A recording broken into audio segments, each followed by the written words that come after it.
Welcome to It Takes Two. I'm Blair. I'm Chris. And today we'll be talking about Love is Blind, Season 7, Episode 1. Listen here, we have been all around the world. We did Love is Blind UK. We did Love Island UK. Now we get to do our American version of these shows. Love is Blind. Check that playlist out. Subscribe, like, share, comment, all the above. Blair, you ready to walk us through this? Yes. Let's go. So we've got Vanessa and Nick. Okay. They are talking to the guys and the girls in the different lounges. The thing that stood out to me is that Hannah quit her job to be here. Listen here, you go hear me say it a couple times, so let me start off with saying it right now. Hannah is impulsive, and you will see that throughout this episode. Hannah's also 26, I believe. So we have Tyler, 33, Okay. and Ashley, who is 31. So Ashley says it's hard to find a good guy in your 30s. She wants to be able to get married and stay married. She talks a little bit about how her mom had 2 divorces. Okay. Tyler jokes that he got a puppy, he cooks, and basically she is very calming to him. Okay. So she is a marketing director and sits on the board of a nonprofit geared towards women and children. He respects that, and he likes about giving back and protecting those who can't protect themselves. Immediately they clicked. Ashley found it attractive that he was a little bit nervous. Okay. So far so good with them. Now listen here, we did a first impression of the men and the women. Look back at that video and see how wrong we were and like compare it to these, because even I have a different feel of actually seeing them interact compared to just seeing the pictures, Okay. So we've got Nick D, 28. Yeah. He's a real estate agent. He likes to be flirty and he's a little bit sarcastic. A lot of the girls feels like he is a smooth talker. Okay. So we find out that he played in the XFL and the CFL for football. He was a punter and a kicker. Okay. He's never been in love. He gets nervous and anxious when it comes to romantic love. And just in his life, whenever he's felt that way, it's because it's something that's very important to him. Okay. So he speaks to Hannah, 26, who quit a job. And she is from West Virginia. She was a cheerleader in high school. She dated the football guys, those types. And she thinks it's kind of cool to be talking to him here. Okay. So he loves working in real estate, but he would have loved to have been an athlete for his career. And Hannah says it's hard to find someone because people tend to be superficial. She has a couple of pounds and people don't really get a chance to know who she is. Yeah. They're not really into her hobbies, her passions, or even her jokes. Keep going. So then we move on to Hannah and Leo. Leo is the art dealer, and both of them are just trying to figure out things. They're both into trying new things and new experiences, also including food. Okay. So Leo owns his family business of art dealing. Yeah. His biggest insecurity is that a girl would only want him for his money. Now stop right there. Right. Let's go back to Hannah for a second. Sure. And matter of fact, let's go to Nick D for a second, because I'm going to say what I'm going to say about Hannah about 2 more times. Okay. About she's impulsive. So we already know that. With Nick D, seeing him interact, did you get smooth talker from him? Not at all. That's what I'm like. Where did they get smooth talker from? I thought maybe a little bit that he tries to be funny a little bit. So he's not funny. But I didn't take it as a smooth talker. No. I just took it as him trying to be lighthearted and just easygoing. Yeah. So, yeah. Yeah, I ain't get smooth talk at all. And maybe that's because, they can't see each other. So they really just guessing. Yeah. But I'm like, I don't see smooth talker. But with Leo, he is very interesting to me, because for someone who says that one of his biggest fears is that a woman will be after him because of his money, I feel like he leads with that, though. I say it exactly. Like, he's always telling. I'm just like, I get that we have to talk about what we do. Yeah. But he lets it be known, I do this and I make a lot of money. Yeah.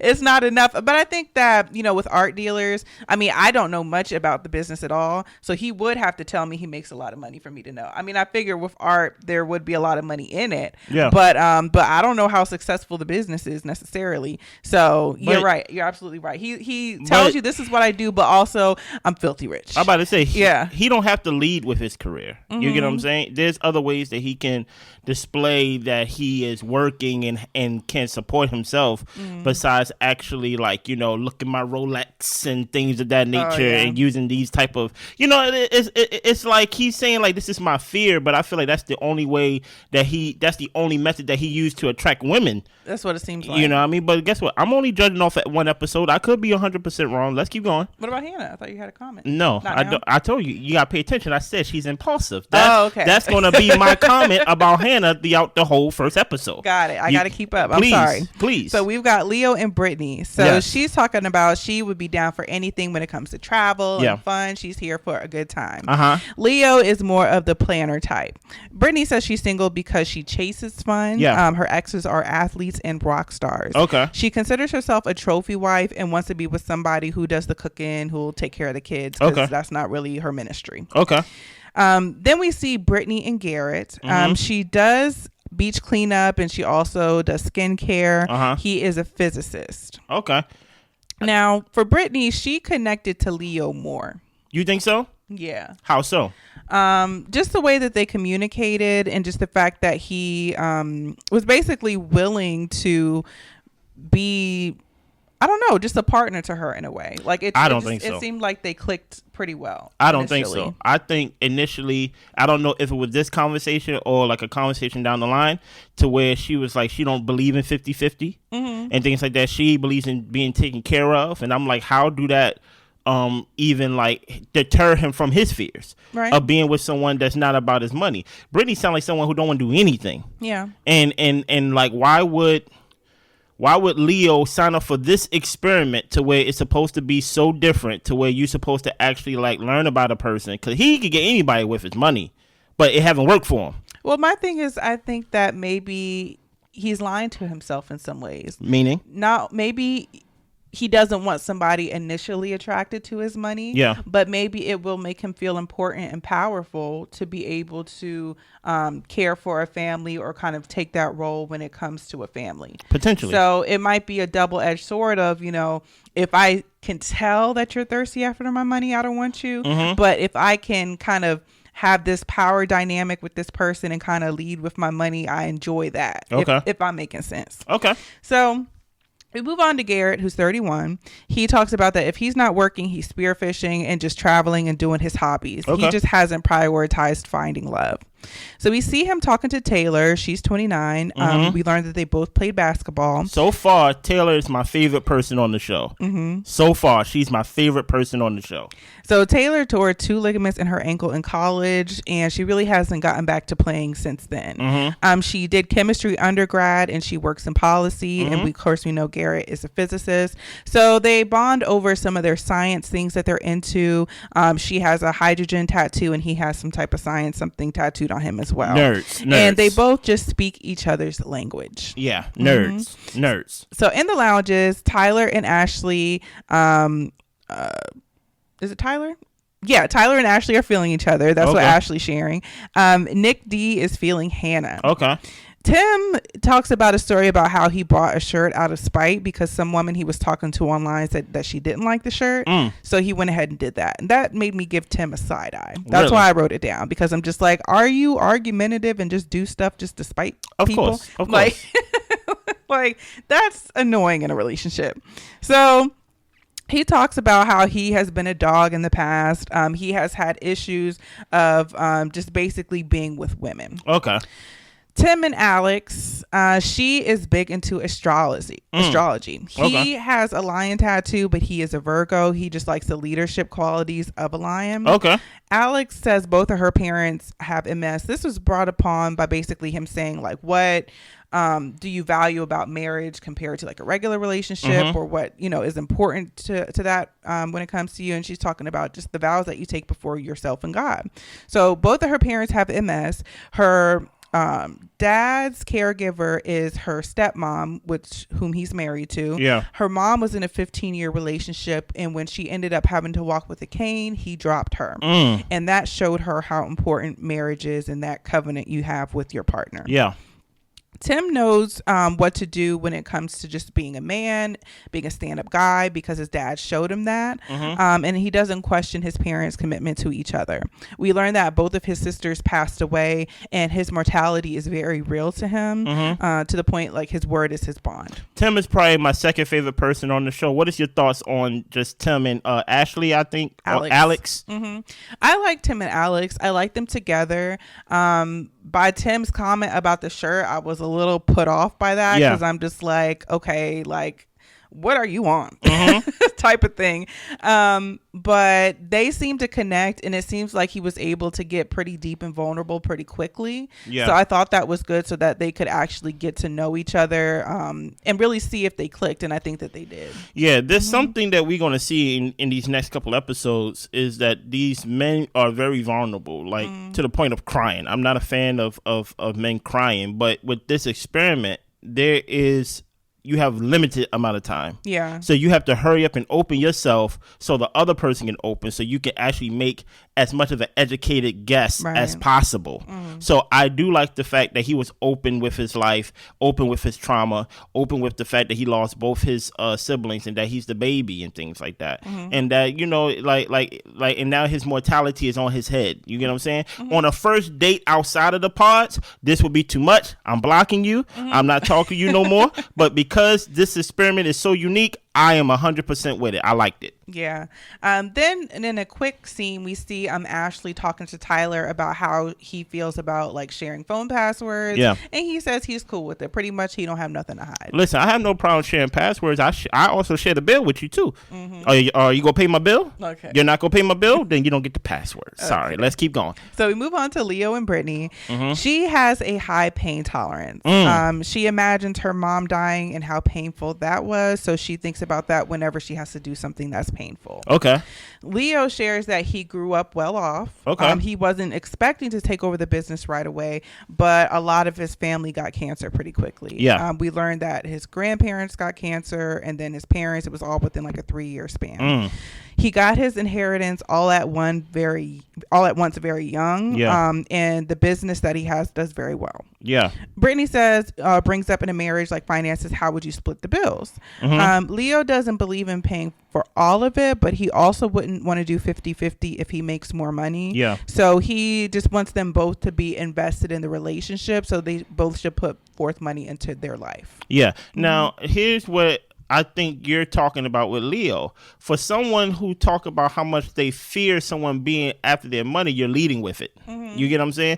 I think if he just would have switched it and be more vulnerable when it came to his family and things like that, not so much of the inheritance part, but so much of the, hey, my father had cancer, my mother had cancer, my grandparents had cancer.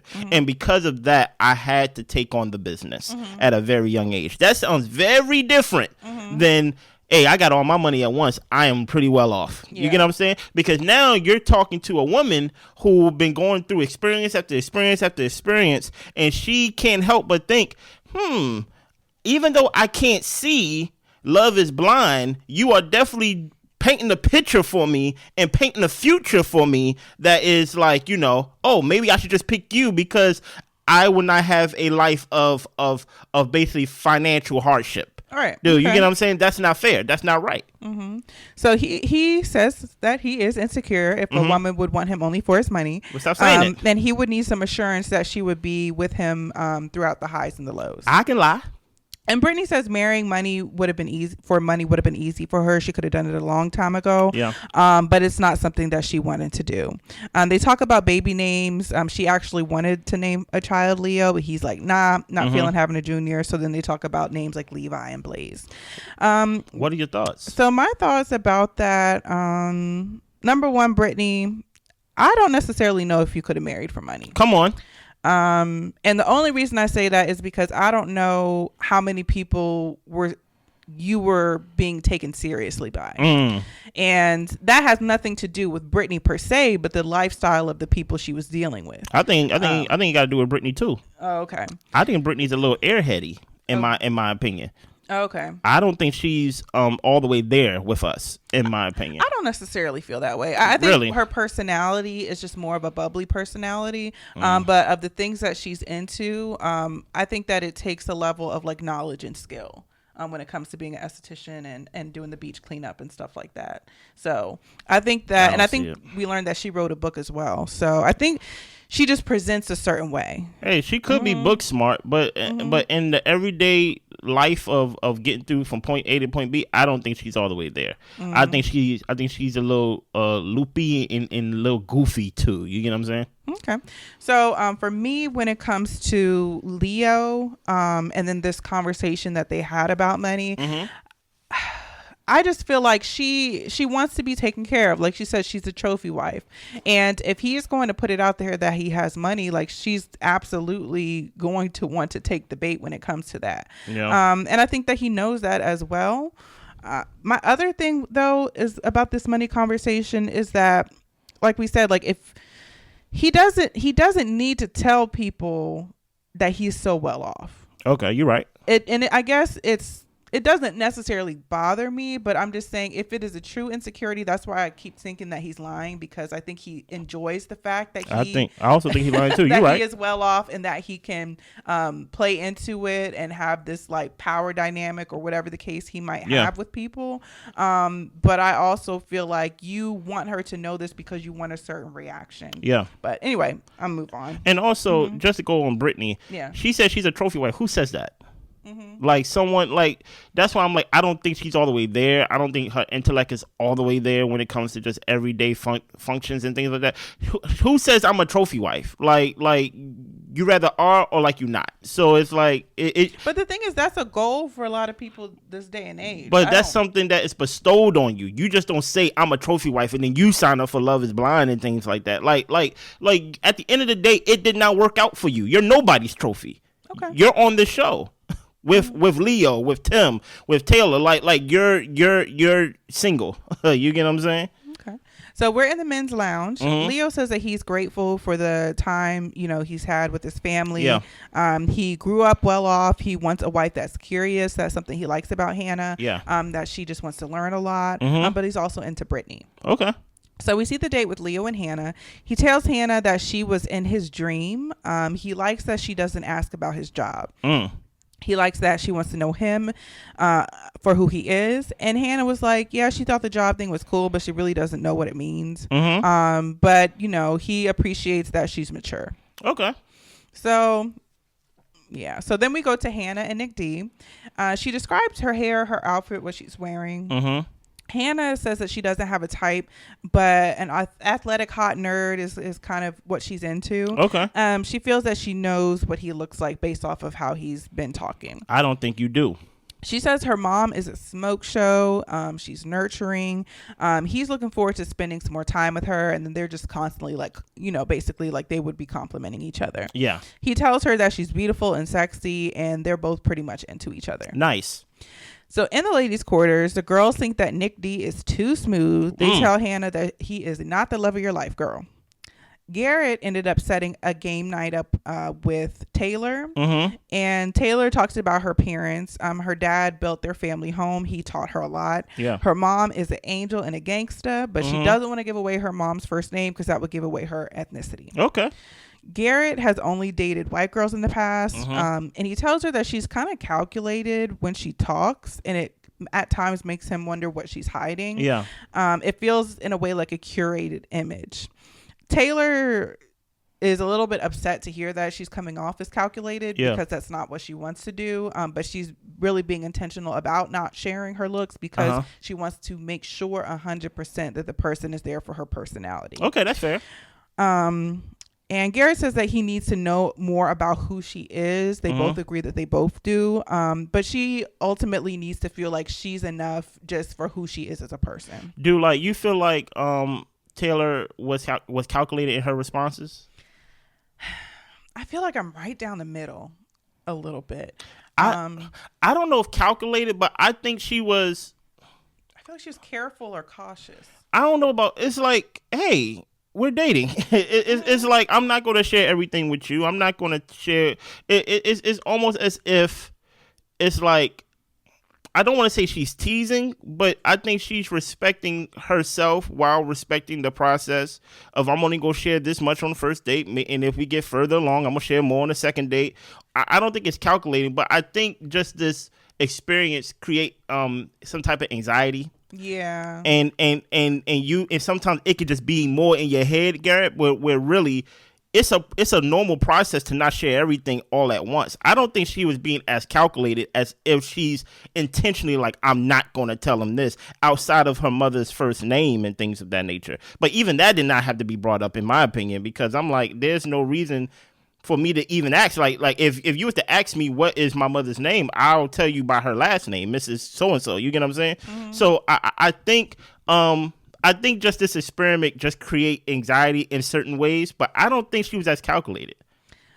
I think Taylor has a little bit of playing the game to her. You think so? And I say that because of scenes from additional episodes. Okay. I feel like she doesn't necessarily want to be super open, which I can understand because you are talking to strangers. So I think she's very logical in that sense of basically like, I'll talk and share what I'm comfortable sharing, but I'm also not just going to lay everything out there for you to see and judge type of thing. Okay. So I feel like a sense of her trying to protect herself. And like she said, like letting the goal be that she needs to feel like she's enough. Yeah. But I do feel like she's holding back in a way that I feel like if a guy was, I would be like, oh, he's too closed off. Oh, okay. It makes sense. But I feel like for her, being that she's a woman, and maybe it's probably a little bit of double standard for her being a woman, I just kind of feel like, okay, yeah, take the extra effort to protect yourself and make sure you're getting what you want out of this before you reveal everything. Yeah. But I feel like if it was a guy, it's just like, why would we not talk about culture and our family and our dynamics? And you know what I'm saying? Like, it's just certain blocks she has up, which I get, but I think that it's fair for him to say, I'm not sure if I'm getting a full picture of who you are. Okay. That's fair. So we go into Ashley and Tyler.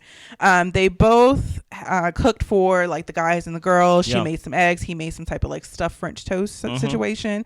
He says he likes to cook, but he will always be a protector.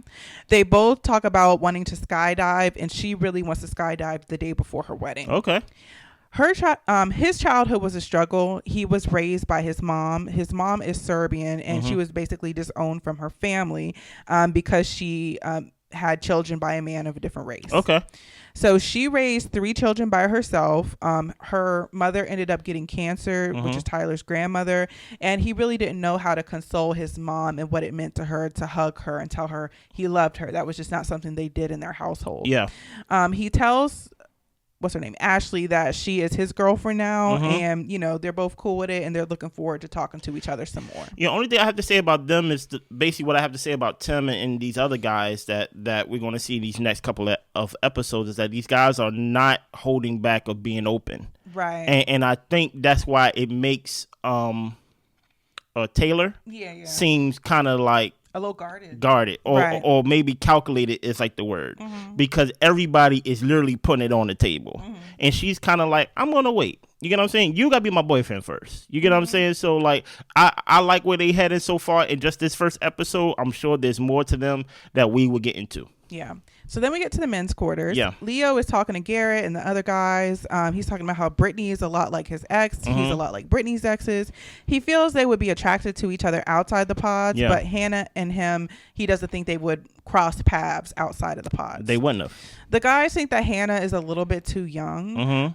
Tyler says like, what you did in the past didn't work. He's giving advice to Leo. Outside of this experience, he probably would have shut Hannah down, but he would have shut off whatever relationship he was with. He was like, if the girl was unattractive, I would have shut her off. If she was attractive, I wouldn't have been emotionally present for her. Yeah. And he wanted to feel safe, and Ashley makes him feel safe. Okay. One guy says Brittany is going to be expensive, and Leo says he has money. He has money, and that goes to your point of, well, listen here, you definitely lead with it. It don't sound like an insecurity, but let's keep going. So Hannah doesn't know if she wants to marry someone who's naturally flirtatious when it comes to Nick D. She doesn't quite believe what he says. He knows what to say and how to say it, and she's not ready to necessarily cut him off yet. Yeah. But there was a comment about her being in a bikini, and she said she felt objectified by that. Yeah. And that upset her as well. Oh my, I got so much to say, but let's keep going. Nick can see himself proposing. For him, it's Hannah all the way. Yeah. Leo isn't sharing with Nick that he is dating Hannah. Of course not.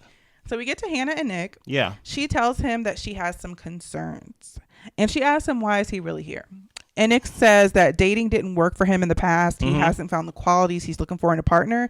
He wants unconditional love. He wants something that's sincere and genuine. Okay. And Hannah says, you talk about how good looking you are and that you're an athlete. Like, you don't seem like you would have a hard time finding somebody in the outside world. Stop right there. She already has an image of Nick D that we see that is not, it's not matching. Right. He is not the quarterback. Right. He is not the cool guy on campus. He was the punter.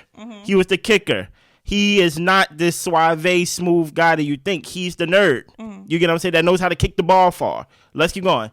Hannah says, as a woman, she feels that she has to be perfect and Yeah. she wants to just be able to be herself. Yeah.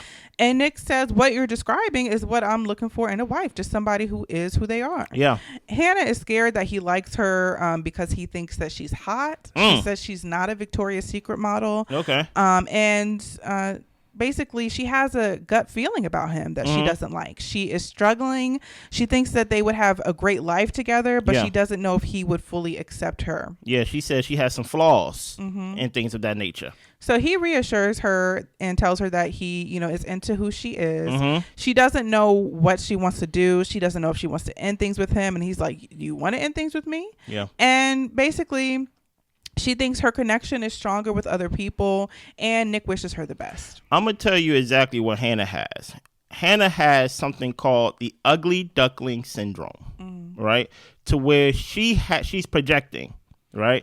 That's why she says, I'm not a Victoria's Secret model. I'm not this, like, basically this cute and fit person. I have pounds on me and things like that. I'm kind of brute in some ways. And my thing is, I always feel like, hey, I can't help you with self-confidence. So she already put an image of what she thinks he looks like, knowing, and then you compound that with her insecurities about how she looks. And she's like, oh no, what are you here for? He's like, I'm here for the same thing you here for. Yeah. And she's like, but no, like, you over here talking about you can't wait to see me in a bikini.